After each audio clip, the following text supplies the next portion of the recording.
Hi, Greg Davenport from Greg Davenport Disaster Management. Great to have you here today. I just want to spend a couple seconds to talk about the survival cookbook that could help you if you were providing humanitarian aid in a disaster setting or a global health arena where things went bad. I mean, we can't always predict that the badness has happened before we get there, because sometimes when we go, they have a second earthquake. Maybe a volcano off the island erupts, which has happened, and so on. So you have to be prepared. You not only have to be prepared to provide that aid that you came to do, but also you have to be prepared to keep yourself and your team alive should things get worse. So the survival algorithm for that is a simple three-step approach that starts by simply determining if you should stop, stay put, or if you should grab your stuff and get out of the area. And that's going to depend on the situation. Every situation is going to be different. Of course, if the area is meeting your needs, and especially if you don't know where you are, you need to stay put. But if the area is a high threat, let's say the volcano is erupting or the earthquake has made the area unstable, then you probably need to grab your gear and get out of that high threat area to a lower threat area where hopefully your needs can be met and you can effect your rescue. The second step in this process is very simple, and it's to identify what your survival needs are and to prioritize them in order of importance for the situation you're in. You can imagine that the order in which you might meet your survival needs would be a little bit different in the middle of winter in the Arctic tundra as opposed to a temperate forest in the middle of Washington state during the summertime. Perfect conditions in the temperate forest, not so perfect in the middle of winter in the tundra of the Arctic region. So the order you meet your needs may change, but realize that the needs still remain constant. They still need to be met. It just might be a little bit different order. Those needs are simple. Personal protection, which deals with how you take care of your clothing, your shelter, and whether or not you use a fire. This need helps you to avoid environmental injuries, which is very important. The second need is sustenance, which deals with water and food.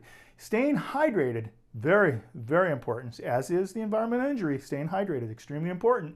So you want to make sure you have the ability to procure water and keep water on board for your health. Nutrition or food, not so important, especially when your hopes are you're going to be rescued from your situation within 72 hours. If it goes out beyond that, food will take a little bit higher priority, but in most situations, low priority is just something to think about. The third thing in the survival needs arena is health, and that deals with how well your mental health is, and are you telling yourself a lot of negative things, bringing yourself down so it's harder and harder to meet your needs, or are you thinking along the positive side where it makes it easier to keep yourself motivated and going forward? The mental health is going to play such an important role in a survival arena. I mean, I can't even stress that enough. So you have to realize that it's there, it is one of your needs, and you have to try to keep the proper mindset as you're moving through the situation. Other things that are in the health arena are environmental injuries, which we took care of, hopefully, with our personal protection, and traumatic injuries. And if you have a trauma, when the situation starts, you need to treat it. And then otherwise, you need to try to avoid traumatic injuries from occurring. Makes sense, I guess.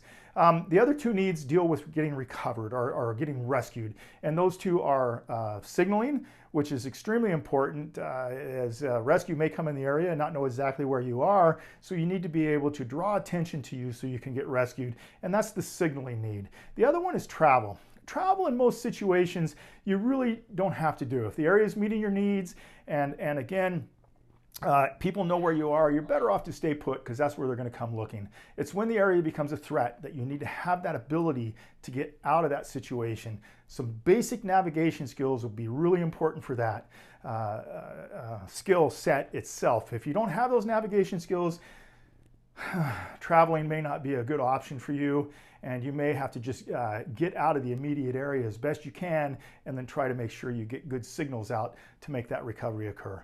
Nevertheless, 5 survival needs: personal protection, sustenance, health, navigation, and signaling. All are important. They all exist in every situation. The order you meet them may change based on the climate and so on. The third step in the process is to improvise. And improvising is really important because you're not always going to have everything with you that you might need to take care of yourself. So improvising is a simple process. It's nothing but looking at what you have, what Mother Nature provides, or what debris we can find in the area, and how we can combine those things together to create something to meet that need that exists for us. It's a simple process, but it's extremely important, and it's something you should know how to do. In many ways, you already do. I mean, you use your shoe to kill a bug on the ground. You use a butter knife to turn in a screw. I mean, you're doing this every day, and you just don't even realize you're going through the process. In a survival situation, you're going to need to know how to improvise anything from a funnel to a carrying strap to something to carry your water in, and so on. So you have to just be able to think through a process and how you can meet that need through, again, what's in the area. 3 steps, very simple. Stop, identify, prioritize, and improvise to make it happen. These are really important. Don't forget them. They may be very useful if you ever find yourself in a survival situation while providing that humanitarian care. Stay safe.